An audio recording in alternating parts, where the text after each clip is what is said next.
Welcome to Books on Air, the podcast that tells the story behind the book. It includes insights from authors about how they compose their work, what inspires them, and what they hope you'll take away from their book. Here's your host for this episode of Books on Air, Suzanne Harris. Welcome to the Books on Air podcast. I'm Sloan Fremont, filling in for Suzanne Harris. This is a podcast where listeners get the secret story behind every book. Joining me today is Paola Iglesias, author of the book, Words Choose Wisely. Words are important, and this book is aimed at helping children and adults think about how they speak to others. Paola, welcome to the Books on Air podcast. I'm so happy you're here. Oh, thank you. Good to be here. Yeah. So let's start out by telling the audience just a little bit about yourself and what led you to write your book, Words Choose Wisely. My name is Paola Iglesias. I'm an architect here in Sydney. This is my first book. I wrote it coming out of a situation of what we call domestic conflict, I suppose, where I was quite affected over the years by the words that were used against me, or not against me, but just the way they were sort of the controlling manner in which words were used. And I realized the incredible impact it had on me and the devastating impact it had on my children as a result of that. So I thought, well, it's all about bullying. So Words Choose Wisely is about knowing what you say to people and the impact that might have on them. And it's not something that it's not something that you can't control. You can very much control what you say. So that was sort of what led me to write the book, because it's not just on a personal note, but it's something that can affect everybody. And it affects people in the way of bullying. Yes, and words are definitely important. Even I think the words we use for ourselves, but it's amazing to me the ripple effect that words have, right? When somebody says something to someone who then that gets passed down the line sometimes, right? In a day, and it can impact your day, your weeks, your months. And if we think about how we all talk to each other in these, especially now when there's so much going on, right? Everybody's busy. Everybody's got a lot going on. And it's very easy to use short words or short sentences or snap at somebody. And being very mindful about our communication and the words that we choose, I think is so important to, and so I love that your book is about this. And I love that we can talk about this today as a reminder to the listeners. Absolutely. I mean, it's most, and it's something you don't often, I saw the end result and it's all about how you use your words, because the same word can have a very different meaning. Right. That's true. Right? Yeah. And the tone you use and how you express it. It's really, that's quite important. And what it does affect is it affects your esteem, your self-esteem, your, how you feel about yourself. And often the words you tell yourself about yourself is also. Yeah, because I think everyone's familiar with hearing someone else's words repeat in your mind, right? Especially if you go to do something and maybe you're unsure of yourself. You might hear somebody's voice in your mind that's telling you, you can't do that, or what makes you think you can have that, right? Or whatever. Absolutely. So words they last, they sting, to me, it's like they seem to float around in the clouds, right? But they're still there. They're still like an energetic memory of what was said to us or about us, and especially in the tone and the way that it was said. So I think as a parent, we have a lot of impact on how we speak to our children. And often my son illustrated the book. So the book and I've written it in 3 languages because I believe it's a global issue. It's not something that just affects any particular, and he was 13 at the time when he drew the piece. So he interpreted the writing. So the images are very simple, very clear, from the perspective of a child.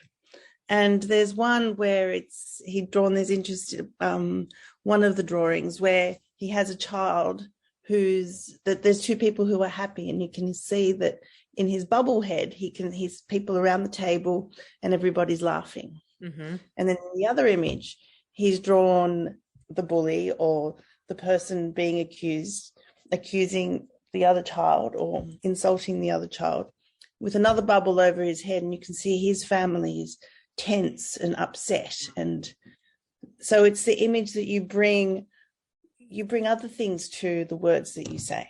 Right. You definitely do. And all of us do. And I thought that was very interesting that you wrote it in 3 languages. What languages did you write the book in? It's in French, English, and Spanish. Yes, I found that.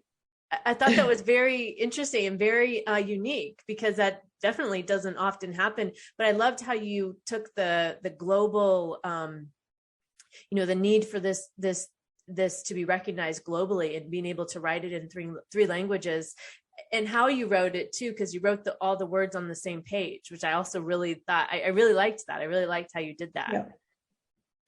Yeah, because I thought it should be a book that anyone could pick up, really, right. Literally anyone in the world could pick up and have the message doesn't tell you what to say, but it has you think about what you say. And I think the biggest tool we can give anybody is the ability to think. Yeah. Think about things, because that's how you make a change. Yeah. Mm-hmm. Yeah, that's how you can make a change. And, my goal to change the world one word at a time.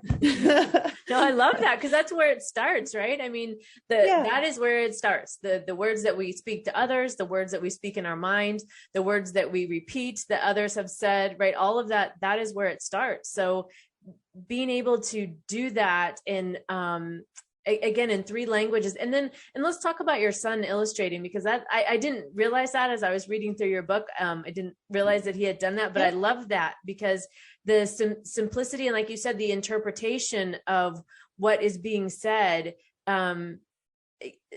A lot of times I think it's a matter of paying attention to what's going on, right? It's a matter of being aware and paying attention. And I love that your son was able to illustrate that and show it so simply.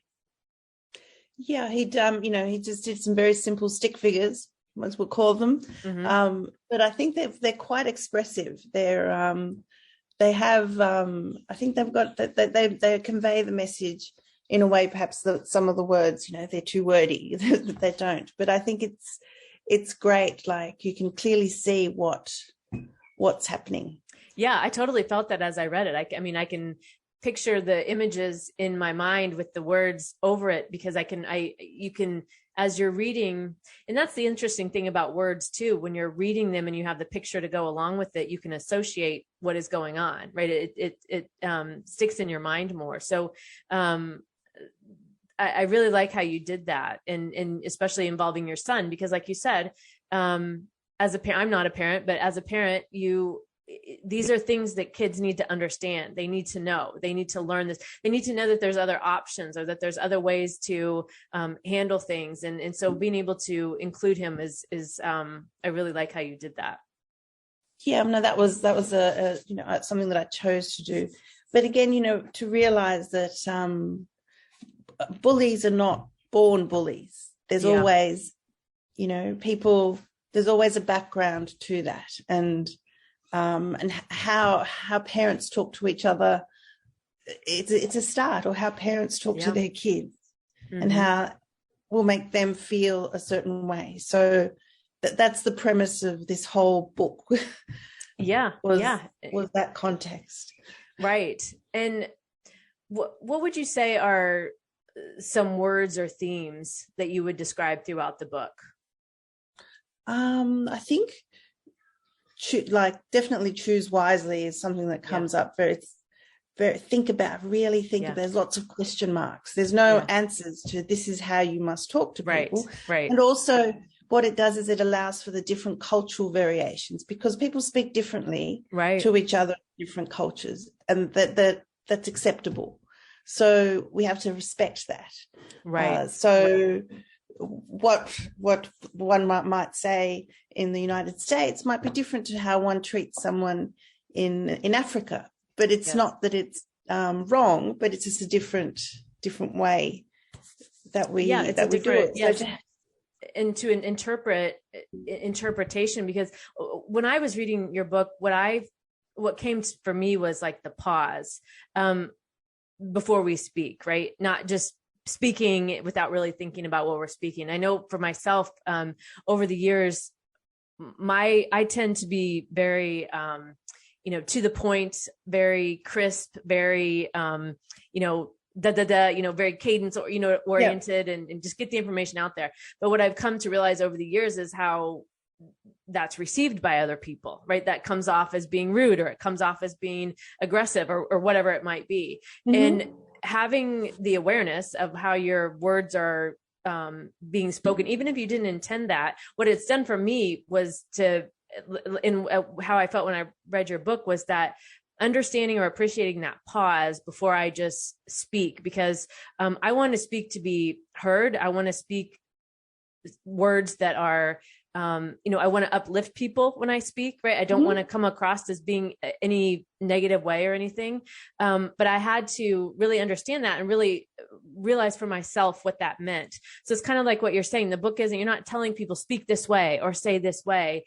To me, what I felt like you were doing was more of and bringing the awareness, getting people to be more aware, and then we get to choose as the reader what our interpretation of that is. Like, how does that work in our own life?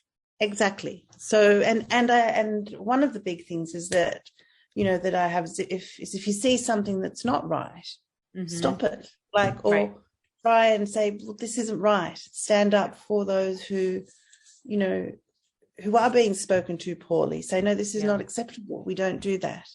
So, to have the courage to do that, which I know it's difficult to have courage to do these things, but yes, it is. But it's another key of communication and of being able to choose our words and being able to, especially in situations as you were talking about with bullying and when people are being spoken to poorly. I was at the store the other day and I was being checked out by a person, and the manager came up and was speaking to the person checking me out very poorly, very condescending, very much, and I'm sure many people have probably seen situations like that. And those situations, when you're in that and you see that and you can realize, you're like, wait a minute, no, you don't have to act that way, right? You don't have to, that isn't acceptable. This, it isn't, you shouldn't do that. Sometimes that's all it takes to really snap somebody out of their behavior, of that moment of, because we don't know what's going on in any of our lives, right? We've all, everybody's going through something, but just because you're going through something doesn't mean you can talk to somebody in a negative way, right? It doesn't excuse bad behavior, right? So no, that's correct. Yeah. So I think having that awareness is just so key, because it's so easy to just fly through your days and not even think about how you're presenting yourself to the world. Precisely. So anyway, so that was the intent. It's just a very simple book for kids, book for adults, just to check in to sort of say, well, hold on a minute. How am I making someone else feel? Yeah. What surprised you the most about writing your book? Well, I guess it's how I often spoke. Interesting. I'm, so it's like what's the expression? Calling the kettle black. I often say things that are inappropriate, and I go, I've got to check myself. But in moments of anger or moments of being frustrated, annoyances, that's what you do. So that was quite interesting, and I still do. I'm not saying that I'm a saint and that I never say anything wrong or hurtful or anything, because that's not true. That's because that's the nature of people. But it's good to be aware of it, and that's the point I'm making. To have this awareness of what you're saying, and it takes a lot of time, because if you've had a lifetime where you haven't had that practice. So this is why if we talk to young children and tell them, well, how do we speak to each other? Right. How does it make you feel when you speak that way? And or you can see how does it make your mum feel when your dad yells at her? It doesn't feel very nice. So you shouldn't yell, like you should take that, or the other way around, because it works mutually. How and like with the increase in domestic violence, especially during COVID, right. lots of words have been exchanged between people. Right. And you know, it questions your well, I could say for me personally, it questions my value, my importance, my in my family. Like, well, you're so incapable, you're unable to do this, you're so this, you know. Oh, it's you know. So it's, those are the words that you walk away saying, I'm incapable, I'm not, I can't do this, I'm not a good mum. What are you saying? Right. And it sits and it goes around and around. Yep. It's and around. And those are the power of words. See, they don't leave bruises that you can see. Right. Not like a bruise. A bruise will, you know, it'll go away. You'll have a memory, or I was hit or whatever, but that'll go away. But you're incapable, you're not smart, you're not clever. That just Yep. It gets on that repeat loop. And what's interesting about words too, is we always tend to remember the negative more than we ever remember the positive. One negative word, and it's actually been proven, the one negative word can totally undo everything else. Like, you know, if a child comes back from doing a test and they've got 98%, but the parent says, well, what happened to the other 2%? Right. That's what you're going to remember. Yeah. That's what you're going to remember. I'm not worthy. Yep. Why didn't I do better? And it's not about learning, but it could have been said a different way. Like, right. That's wonderful. And then if the child is competitive, they go, oh, let's see, what can we do? How can we improve that little bit? You've done so well. And as I mean, that's the extreme. No, but that's so true. And as I hear you talk, what's so interesting about words is we have so much freedom with our words. We're so free to choose our word and use our words in any way possible. And words are one of the things, I mean, really one of the things that we have the most control over.